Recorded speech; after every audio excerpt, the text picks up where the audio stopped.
do you love your wife? Yes. Right? Prove it. Like, what's the metric? Give me the number that helps me know, right? Because when you met her, you didn't love her, right? Now you love her, right? Tell me the day the love happened. It's an impossible question, right? But it's not that it doesn't exist. It's that it's much easier to prove over time, right? So all leadership is the same thing. It's about transition. So if you were to go to the gym, right? It's like exercise, right? If you go to the gym and you work out and you come back and you look in the mirror, you will see nothing. And if you go to the gym the next day and you come back and you look in the mirror, you will see nothing, right? So clearly there's no results, can't be measured, it must not be effective. So we quit, right? Or if you fundamentally believe that this is the right course of action and you stick with it, like in a relationship, I bought her flowers and I wished her happy birthday, and she doesn't love me. Clearly I'll give up. You know, that's not what happens. If you believe there's something there, you commit yourself to an act of service. You commit yourself to the regime, the exercise. You can screw it up. You can eat chocolate cake one day. You can skip a day or two.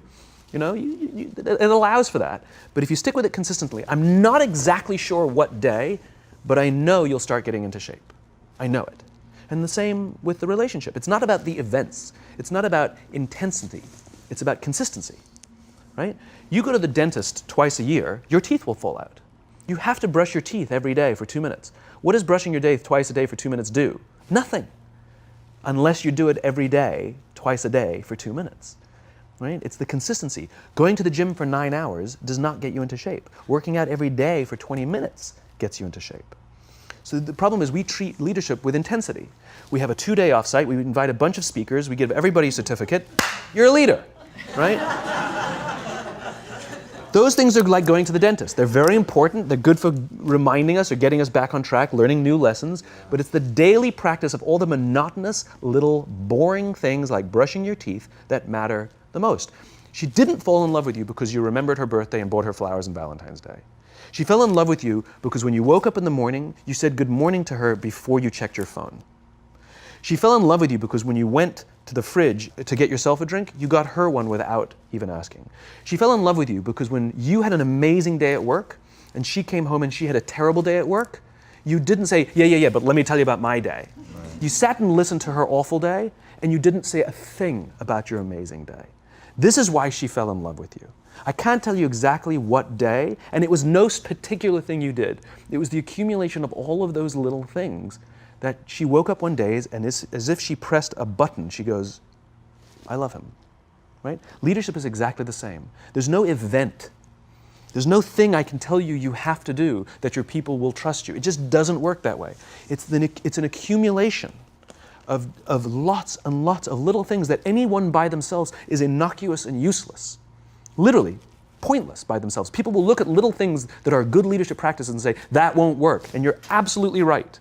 But if you do it consistently, and you do it in combination with lots of other little things, like saying good morning to someone, that looking them in the eye. My friend George, who's a 3-star general in the Marine Corps, he says his test for leadership, and I love this, he goes, his test for a good leader is if you ask somebody how their day is going, you actually care about the answer. Right? The number of times we're walking to a meeting, we're rushing, we go, how are you? Not good, I got to get to you later, I'm late for a meeting. Right. If you ask the question, you were standing there and you were listening to the answer. It's those little innocuous things that you do over and over and over and over that people will say, I love my job. Not I like my job. I like my job means, yeah, the challenge is great, they pay me well, I like the people. I love my job means, I don't want to work anywhere else. I don't care how much somebody else is willing to pay me. I'm devoted to the people here, and I care desperately about the people here as if they were my family. In business, we have colleagues and coworkers. In the military, they have brothers and sisters. That's how they think of each other, right? If you really have a strong corporate culture, the people will think of each other like brothers and sisters. It's like a family, right? No, brothers and sisters. Deep love. Fight, but the love doesn't go away. Right? Bicker, the love doesn't go away. And I'll fight with my sister, but if you threaten my sister, you're going to have to deal with me. Right. Right? We'll fight internally, we'll bicker with each other, but nobody's going to hurt each other. And if anything from the outside shows up, you're looking at a unified front. brothers and sisters. Now, how do you create brothers and sisters out of strangers?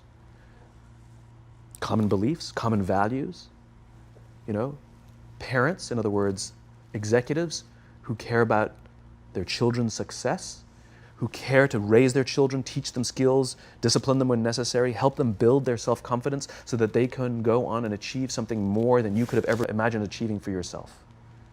That's leadership, an absolute love and devotion for the people who've committed their lives to this enterprise. That's such a brilliant reframe. It's so simple and so beautiful and unbelievably hard work.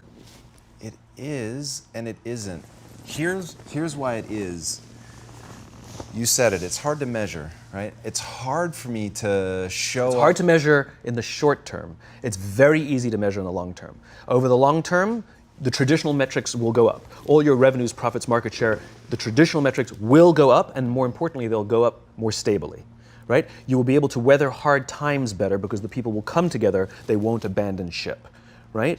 Over the long term, the traditional metrics are just fine. But also over the long term, your churn will go down, right? You won't be going through employees as much, right? Over the long term, you'll find that loyalty is much higher, that people will turn down better paying jobs. Right? Over the long term, all the traditional metrics are just fine, and then some. It's only the short term that it's hard to measure. It's a human thing. So just as you know how your body feels after a good workout, and you know how your body feels after a big greasy meal, you know that one is good for you and one is not, despite what it may taste like. And that's the problem with short-term gains, right? They feel really good in the short term. So we're highly, highly, highly trained social animals. We're highly adapted social animals. We can feel social awkwardness, and we can feel when things are going well. You can sense it. You say you have this sense of laughter, around the office. Like we don't walk around with blinders. We're like I said, we're made to do this. That's why we can assess if somebody's trustworthy or not. That's why we keep our walls and we're like, yeah, his results are great, but I wouldn't trust him, right? As opposed to letting down your belt, like, I trust her with anything. I trust her with my kids, my money, anything, So we're highly attuned animals, and so we're good at sensing it. But I will say there is a caveat to your metric of laughter, which is a decent one, is that scale breaks things. Right? In human beings. As I said before, we're not made for populations bigger than about 150-ish.